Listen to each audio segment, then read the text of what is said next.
Good morning, everyone, and welcome to Hire the Right Talent with Strategic HR.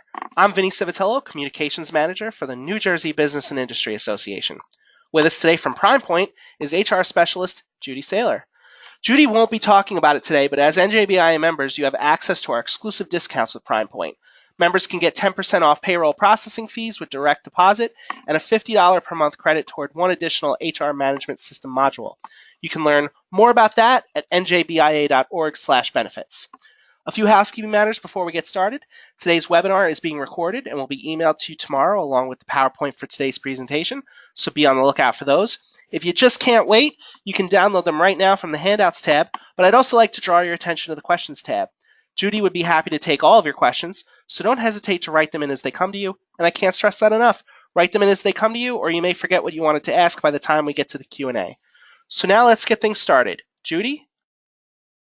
Good morning, everyone. So today's the day we're going to get our hiring practices in order, right? Why does it matter? We are poised for a tough business era again. 5 generations in the workforce, tax changes, tech changes, folks working longer. It'll be an interesting times at this rate. According to SHRM, roughly half of the companies have demoted employees. 16% of those were due to restructuring or eliminating a position. The fallout is 52% of those individuals quit their jobs. Guess what? There's big talent out there, and they're looking for jobs. Some of our challenges that we see in hiring are very clear to us. I recently had an opportunity to present to staff in a company whose name I cannot reveal on several legislative pieces. I've researched them and found horrible comments about them on several sites. I was shocked. Once I started digging, it seemed to all be from one person. Yes, copy and paste and sentence structure do give you away. The problem is I dug deeper because I was doing a project for them. Really great candidates might not. We have to work to control our online presence, not just our website, everything else. This matters in our hiring process. The next couple pieces, that it's a candidate's market, that there's competition, that there's candidates that lack skills, all end up blending together. Small, medium, and large businesses, startups are all vying for great candidates. So candidates feel it's their time to be a great market. There's lots of opportunities. How are they going to choose the best one? The competition is fierce for us in terms of hiring. I have known companies who lost a potential employee for a $1,000 request. Sometimes that's just stupid. They need that person to help move them along in what they're trying to do.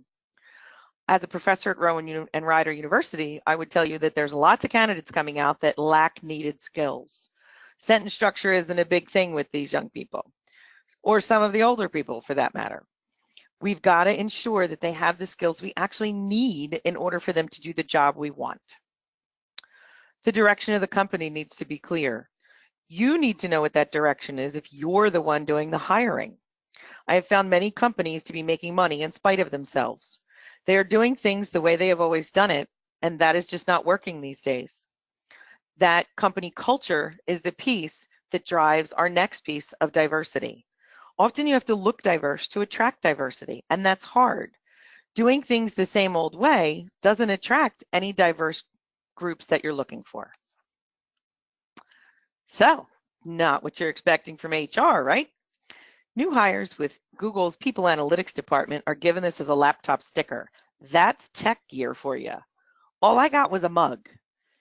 It communicates the difference in how Google addresses all matters related to people. They are using charts and graphs. They are using data to back up their major decisions. Google had some big questions that came from this sticker, of course. What if we decrease the ramp-up time for new employees by a month? What if all the engineers were able to reach full potential? What if working at Google increased your lifespan by a year? If they can increase your lifespan by a year, I'm packing up and leaving tomorrow. These are significant questions depending on the department you're in. Can we predict an increased lifespan for a person working for us? I know you're laughing right now. What would you look at? Do we have good health benefits? Do they have healthy work relationships? Do they walk at lunch? Do they eat out a lot? I don't know what you would look at, but Google chose to take these questions on. Their successes came in a variety of ways. They limited the number of interviews they needed to identify the right candidate. They revealed the optimal organizational size and shape of various departments. Just because they had 8 people in a department didn't mean that was the right size for that department to find its full success. They had better management and maternity leave. I thought this was fixed 20 years ago, but apparently it's not. They were losing people left and right as a result of this. By correcting it, they've had a 50% reduction in defections. And for someone to defect from Google, they really had to have found a better deal. They created efficient onboarding agendas for employees first 4 days to boost their productivity up by 35%. That's a big deal. I've had lots of clients who have very lengthy onboardings, and it slows down that process and it wastes time and money. They produced an algorithm that helped them better identify talent. They get 2 million applicants a year. If you're getting 100 applicants a year or having to hire that many people in a year, you are doing well. For 2 million applicants, they really had to come up with a better solution. So what is this people relational analysis concept? It's really the methods that we're using as managers to look at new employees and make decisions about them. We have gone from annual performance evals to quarterly performance evals to 360s to reasoning pre-screening tests for hiring, all in order to evaluate people. How are we making decisions based on that data that we've gotten? Is it working? So what are some of our big questions as organizations? What is the best time to hire? I would think Christmas isn't it. People are hoping for bonuses if they're in for-profits. They're looking for the company party. They're in that feel-good moment. You'd need to see what works best for your industry. What is the best source for hiring our employees?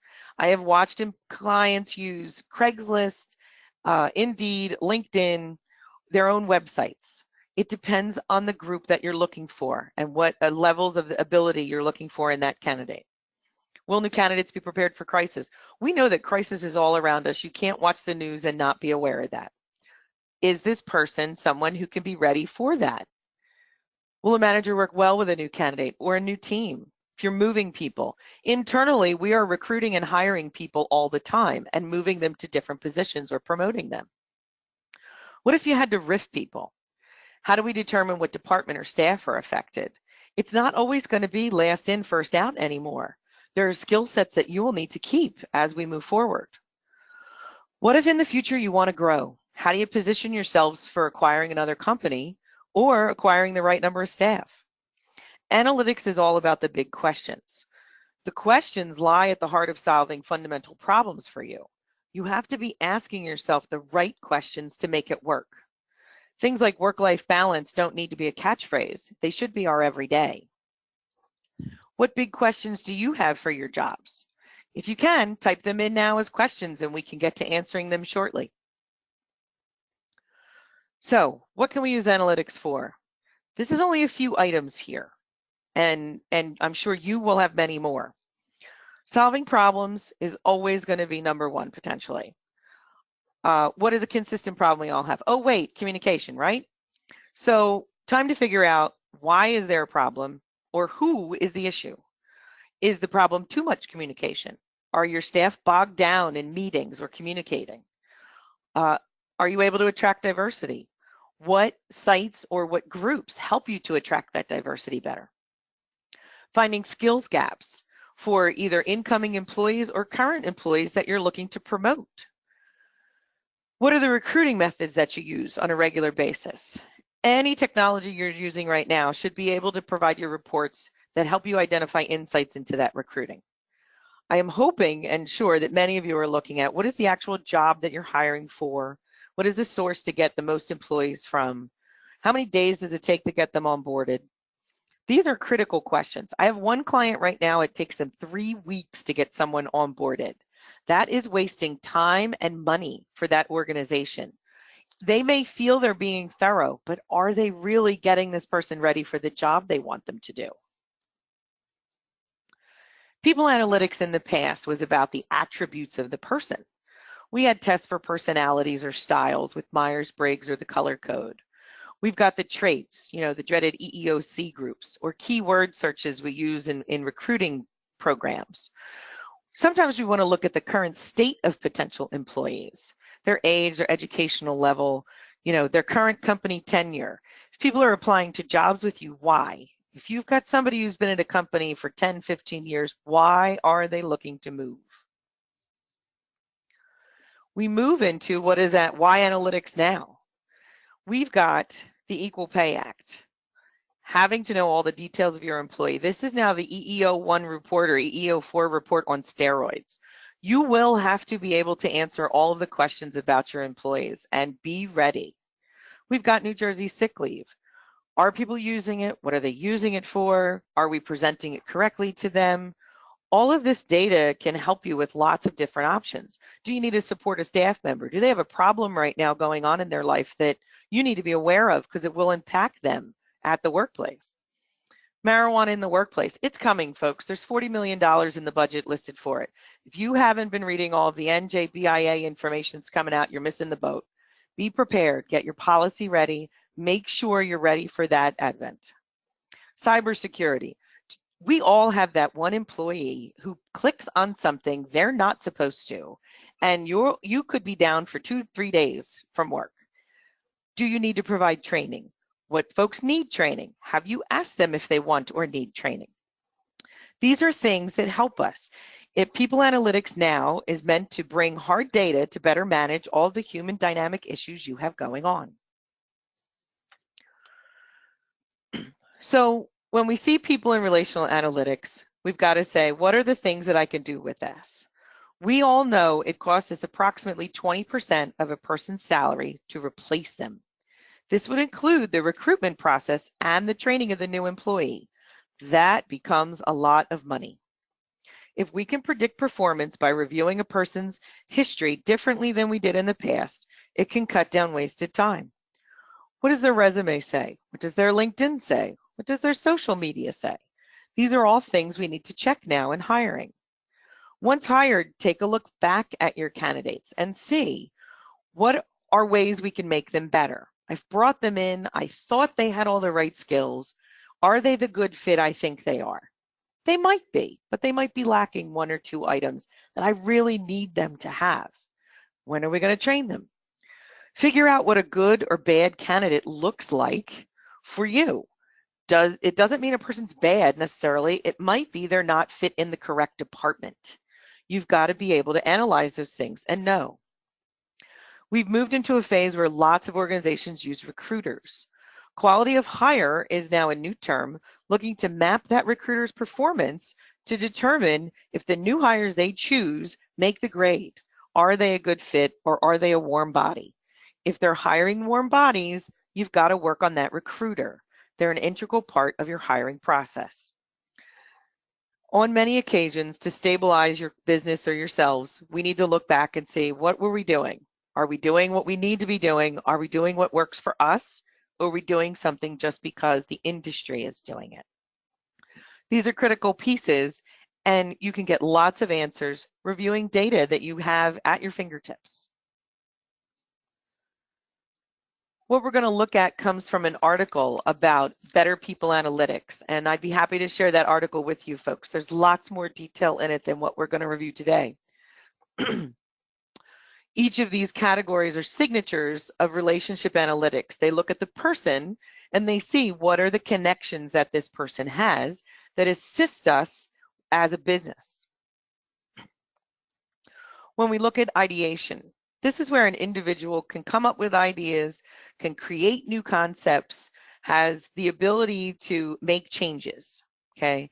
I've seen professionals who never use the degrees on their walls. They were just wall art. We often think that someone who has an educational background or experience can take new ideas and concepts and transform them into action or a product. It's not always the case. The sociologist Ron Burke looks at a concept that is called the brokerage position, and there's a level of constraint that we measure in a person. If you look at this diagram here, the purple shows low constraint. This individual communicates with people in several different networks besides his own, which makes him a lot more likely to get novel information that will lead to great ideas. The orange only is communicating within one network. They will have influence in that network and can generate ideas, but they're not going to have the reach that the person who is the purple dot will have. That reach is what's critical to your clients and your potential clients for your company. How do you measure that? We've got to look, listen, ask, and read. It's like CPR all over again. One of the things that Google looks at is they look at digital exhaust. That's every email and every piece of information out on the web about an individual. Think about all the pieces you can find about somebody. Yes, this will be a lot of time to cull through, but think if you really are hiring this person and you're spending 20% of that person's salary to get them on board, is it worth it? Back in the day, I just believed what people wrote. You had paper. They had references on paper. I would call those references. Now I look up everybody who's applying for something or that I am working with. You would not believe some of the things that people post. It would make your head spin off. Some of you may have read it. I have a list of folks not to hire. If you want that, reach out to me. You can find out based on what a person has posted on LinkedIn. And yes, you're all going to think you need to go back and edit your LinkedIn profile right now, about what sources they get their ideas from. See what they're reading. You can see what groups they follow. You can see the organizations they follow. Are they not following their own place that they work for? Would be a big indicator. What groups and networks you can see that they belong to are critical to us. We wear them like badges. Our certifications, our groups, those are a badge of honor for a lot of people. And we are accepted by other professionals that matter. So take a look at each client or, employee to be and see, do they match what you're looking for in a person? The next area we're going to go to is that influence part. And it's not just about having strong connections. You would know an influencer. They're those people who know, quote unquote, everyone. They know people's spouses. They know their children. They know their dogs' names. They are trusted within networks. Those are influencers. In my past marketing days, we would have called them buzz moms. A buzz mom, if she said that the swim instructor or a car seat were the best, everyone around her went and bought that car seat and tried to register for that swim instructor's class. We are underutilizing those people in our organizations. Some organizations can call them relationship managers because they are building relationships and folks trust them. These folks have big networks. They're not just a lot of LinkedIn connections, but LinkedIn connections that they've actually talked to, maybe even in person. I know that's crazy. They share good contact, facts, metrics. They have proof about things. It's just not gossip they're posting. They're authentic, and honestly, they may tell you the truth whether you want to hear it or not. Even though the purple connection in this diagram only connects to 2 people, those 2 people they connect to have far more influence than the individual that is connected to the orange person. Look at the span of the networks that they connect to. And why does it matter? Influencers take business with them when they go. Non-competes, I really don't have any faith in any of them anymore. Clients follow relationships. It is their choice to do so. I have a friend who left a sales position, not of his own choice, and now the company that he left is backpedaling. They realize how big his influence is as his clients are following him to his new position. There's no turning back. They've already done damage. When it comes to hiring, you have to look at your current team. Every single person you interact with, you are rehiring every day with your interactions.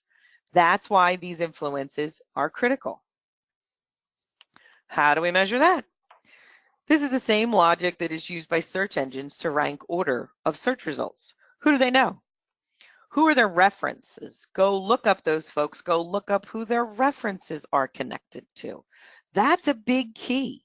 It's not the first layer. It's the second, third, and fourth layers that bring in new business to you because of this potential employee at times. Are they pompous about their contacts, or are these people collegial? What do they say about the teams they work for? How did they influence with those people, or do they? This is going to be a critical piece. You're going to have to read lots and ensure that you've done enough homework to make sure this person is the right contact. At times, the employee may look like they're really super connected, and that's going to be great. That doesn't mean they actually are. It's about relationship. It's not necessarily about just that connection.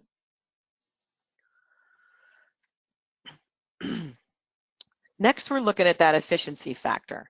that high internal density versus that high external range. In this diagram, the purple team are deeply connected with one another. They're a really good working team. This is considered high internal density. This indicates that they work well together, they listen to each other, they expand on each other's work, they're supportive. Because those members' external connections don't overlap with each other, the team has high external range, which gives them greater access to outside resources. You, in jobs that you're in, will have a point where you have exhausted all of the new ideas that you may have for that position. When you have teams like this, who then spread out into other networks, it supports you in generating new ideas. Ideas don't get formed in a vacuum. They get formed with lots of teamwork and lots of development of folks. How do we measure that? Do you see a trend? Now, how do you tell this with a new candidate? Well, do they talk about their team, like I said before? On their digital life, are they connected to those team members? Do they talk about it being a lone wolf? If they're published, are their team members listed in those publications or in that material? Watch them. Don't stalk them. There are laws about that. But look and see, what are they posting? What are they commenting on? There's nothing against the rules to friending someone on LinkedIn or looking at their LinkedIn profiles to see what they're doing. Listen to what they tell you. There are lots of times potential employees give us lots of information and we miss it. There are also lots of times their references give us lots of information and we miss it. If a reference says to you, they would be great to work for you, what are they trying to tell you? Again, take a moment and ask some of those questions to us. We can all work together on this today. Next, we're moving into innovation. And there are times where there's jobs that we're not worried about innovation, but there's lots of times that innovation would help us change and improve on our companies. Greater interaction in team results in similar ways of thinking at times because there's less discord. Good for efficiency, not for innovation, not for new ideas. We get bogged down in doing things the same way a lot. I have clients who are still doing their entire hiring practice on paper. And when we move them to onboarding, they get stuck on how to figure out how to do that. And it takes our team to figure out how to help them with their input. High external and low internal innovation create friction, which is necessary to produce those breakthroughs. You don't get a fire without lighting a match. Here, the purple team members aren't deeply interconnected. Their team has low internal density. That means they'll have different perspectives. They'll potentially be more productive in debates. They may even disagree. Disagreeing is not a bad thing. Disagreeing with respectfulness really helps. The members all have high external range, which means they're talking to different diverse groups, which help in bringing in new innovations. Customers will tell you what they want. It's a question of getting that information back to your group in order to make those differences occur. In hiring, it's the same thing. Look at what folks are doing. Ask around. See if people are able to utilize their connections to bring new ideas to you. One organization that I volunteer for has roundtables where they will bring leaders in the community in and they'll ask them their opinion about things. And they've been able to generate lots of great ideas to support their growth and development. How do we measure that? Read the whole resume. Go all the way to the bottom. Don't just look at the front page. There's lots of times there's information in the background that you are not seeing. Check their digital profile. I can't stress that enough. I'm a professor. I told you this already. I check my students out as soon as I get my list of names. I get to class and I start in with, you're going to want full-time jobs in the future. What are you putting out there in your digital profile? Within 10 minutes, they're all online fixing what they've posted, closing their security settings, deleting pictures. We want the next generations who are growing up with the digital life to use it correctly and not shoot themselves in the foot in the process. Literally Google, folks. That's all I do. Google, of course, is often magic. Check their LinkedIn. What are the things they're following? Are they following things that provide innovation? Are they following the groups that they have their certifications with, or the colleges they went to? Are they reading that material? Are they sharing that material? This will show you lots of that innovative piece that you want in an employee. When you hire somebody, you're not hiring them just to push buttons. You're hiring them to think and react and to make good decisions every day that they're working for you. Now, silos are a pet peeve of mine. I really think that silos make it very difficult for growth at times. Each color here indicates a department. People within those departments are deeply connected, and that's a plus for a department. As we've been saying, those connections mean they'll work well together and they'll work as a group, as a team. But only one or two people in each department connect with people from other departments. That modularity that we call it is that ratio of the internal to external communication. It's high here because they're reaching out to other groups. Silos that don't reach out to other groups, though, are problematic. They function on their own, and that could be problems. That is where I have the statement that there are lots of businesses that are making money in spite of themselves. They are so siloed, they only hear their own internal language as an organization. They're not listening to what's going on around them. How do we measure that? Who does the candidate talk to? Ask them. Do they meet with their supervisors? Do they have lunch with other departments?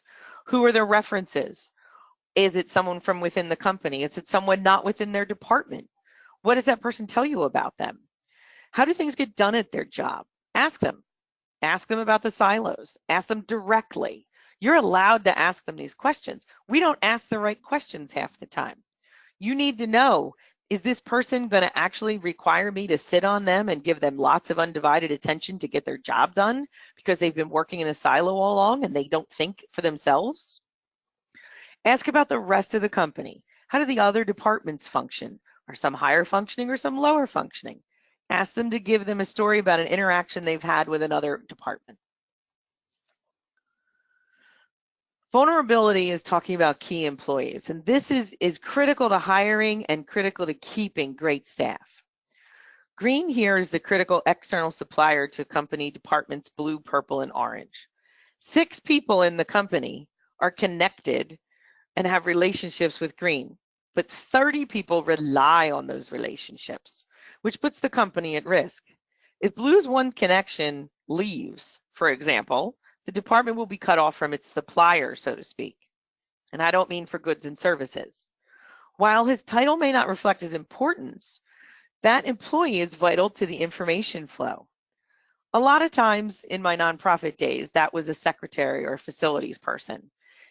They were the ones that not everybody knew them, but they knew everybody. They did the ordering, they picked up packages, they answered the door, they answered the phone, they talked to every single person that came in. They knew spouses' names, they knew information about that person because they made small talk while they were waiting for this person to go and meet with who they were supposed to meet with. These critical key employees can take down a business. As I said, a salesperson I know was let go, and now that company is having a problem. Half of their business is leaving because they're following that salesperson. This key relationship, you've got to find who those are within your company. And how do you measure that? Ask about the job the person does. Ask about their network. Who are clients that they've brought in? What do they do with people? If they're not a client-based organization, what services do they provide to other clients? What products do they work with? What are their key responsibilities in the organization? Is their key responsibility to talk to X number of clients on a weekly basis and touch base to make sure that their orders are correct and where they should be? Look at your processes on the internal side of your hiring. Who might those links be? Is that link a certain salesperson? Is that link a certain department? Is that link a certain individual who networks outside of just their job and what they do? These are critical things to know. We're moving into the end here, and now would be the time to start asking those questions if you haven't already asked one. What can I do when I get back to the office? This is going to be the tough part. You've got to check your recruitment questions and materials. Are you asking the questions you really need answers on for the jobs you're trying to hire for? Are you asking open-ended questions? No more yes, no questions. We've got to get far away from that. We need them to tell us about things, stories that have occurred, things they've done. How are you checking those references? Who is checking those references? How big is your network to help you with those references? Do you get information from those references? Can you contact a trusted friend or colleague that you find is connected to that reference? It matters. Do a look back on candidates that are critical to your organization. Many of them are going to potentially be key people that you're going to want to keep. Be sure that you're rehiring them every day. Be sure that their managers are rehiring them every day. And when I say rehiring, it's all about interactions. There are times that we are high strung or things are stressful. Our interactions may not be the best they could be. People need to be communicated to. People like to know what's going on. They are employees. They want to know that they're getting a paycheck on a regular basis. Make sure that they know that. Make sure that you find them to be trusted and valued. Look at your teams and your departments. Are there folks you're hiring back every day that you should really invite to be somewhere else? Are they not working to their potential? Is there a reason they're not working to their potential? How do we rehire them and get them to their potential? And of course, lastly, build your network. It's the biggest piece that you can do in any organization. Your network is the thing that sustains you. It gives you trusted colleagues you can reach out to. It gives you influencers you can connect to. It gives you networking groups that you should be engaged with. That is how you as a professional get to keep renewing yourself on a regular basis. So, time for some questions. Thanks, Judy. Looks like we have a couple already, but I want to give everyone else a moment to type in anything they have. While I'm doing that, I'd like to take a second to remind you about the Handouts tab. I get a lot of questions from people about how to download the slides, so just open up the tab marked Handouts in your GoToWebinar panel, and the file is right there. You can also just wait until tomorrow, and they'll be emailed to you along with the video recording of the webinar. And there's the Questions tab. If you have a question, type it in right there, and I'll make sure that Judy answers it. And don't be shy. You've got an expert here, so make sure to take advantage of her.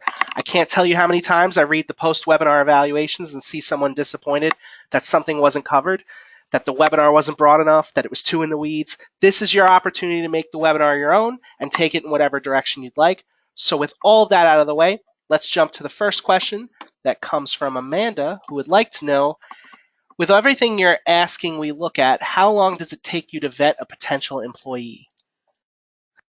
So for myself, in terms of vetting an employee, I do it in about 2 hours. I use Google very clearly based on what I've told you. I will look at their network and see who do we both know. I will reach out to my colleagues. I will read their whole resume. I will look at their references. I have pretty much formed an opinion by the time those 2 hours are up. Catherine asks, how long do you take to onboard candidates? In our organization, for us, it is a 3-day period of training. They get to work with and go side by side with every department so they can see what everyone does and understand the products that we put out. That 3 days, they are working side by side with the department they're going to work with also, and get acclimated to our system and our programming so that they're ready to start working within a short period of time. They will have longer onboarding when it comes to utilizing the technology because there's lots of nuances to every different company's technology, but they're ready to hit the ground running and start working with clients after their 3 days are up. Christine asks, early in the presentation, you said to question why a long-term 10+ year candidate would want to leave their company. Why is a long-term candidate a red flag? Wouldn't a short-term candidate be a red flag too? Is there an ideal tenure before someone looks for a new role? In my past lives, I have been counseled that the 5-year mark is usually when folks are starting to look for a new job. Your first year in a company, you're doing everything your predecessor did. You're learning the old systems, etc. Your second year, you're coming up with your new ideas and you're starting to impact those. Your third year, you're putting a higher percentage of your ideas into that project. Your fourth year, you're coasting. All the ideas that you may have come up with are potentially in there. Unless something dramatic changes, that fifth year, you are potentially looking for the next big challenge in your life. Short-term and long-term candidates are a flag. Long-term candidates may be there because potentially they're getting downsized. Lots of companies around us are doing that these days. And so you'll see folks who are at the upper echelon or middle management starting to look for positions. They know what's coming. They're aware. Short-term candidates, those times are because they got into a job that potentially is not really a good fit, and they know it. And they don't want their current employer to know it before they find something new. You know the rule, you never go on another date until you get the last date done with. Mary asks, what are you doing to attract diversity? The diversity in our organization is very different. And part of that is because of the programming that we use and what our product is. For us, for diversity, we're doing it through lots of networking and lots of reaching out to different clients where individuals may be interested in our product, they've utilized our product, and we see that diversity that they have and the skill sets that they possess, and we invite them to come in and take a look at us. Our company is family owned, so our diversity is in all different shapes and sizes. Okay, we have one more here, but keep them coming and I'll keep asking. So Joe asks, what skills are you looking for in candidates? Honestly, the first skill is think. Think and make decisions. I am trying to train a person to be able to handle themselves when I'm not standing there with them. After you've been trained on our system in Prime Point, you've got to be able to manage that. I can't stand there with you all day. If it takes two of us to sit and work on the same project, Prime Point's losing lots of money, and that does not make any sense. I want you to be able to make decisions. I want you to be able to synthesize information. I want you to be able to know when it's time to reach out for help when you feel like you're getting in over your head.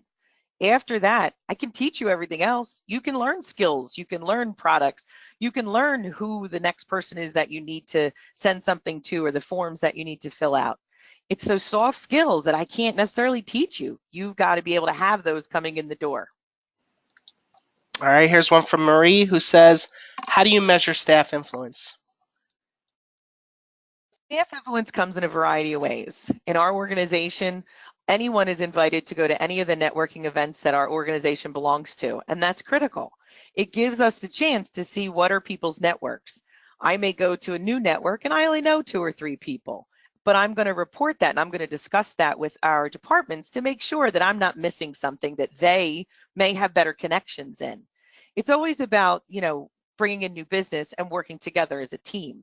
Our sales team and marketing team, we have a staff meeting every Wednesday, and all of the heads are there from every department, and we all discuss the clients that are coming in and what clients may need. And we're seeing who has a connection there. What kind of connection is that? Is that someone that should know that we're coming into their process and someone that we can, help to soften the changes? Because change is hard, and we don't want anybody to have a bad taste in their mouth just because there's a change. Okay, well that looks like all the questions we have, so I think it's as good a time as any to bring things to a close. Don't forget, all of you will be receiving a recording of today's webinar and the PowerPoint slides via email. Lastly, when you close out of the webinar, a survey will come up on your screen that we hope you'll fill out so we can understand how to best provide you important information in a webinar format. Our next webinar, they're here. Meet Your New Workforce, Gen Z, aka the iGen, will take place Wednesday, May 8th. So by all means, feel free to register for that one on our website at njbia.org. So until next time, for Judy Saylor, this is Vinny Civitello thanking you for being with us this morning and wishing you a good day.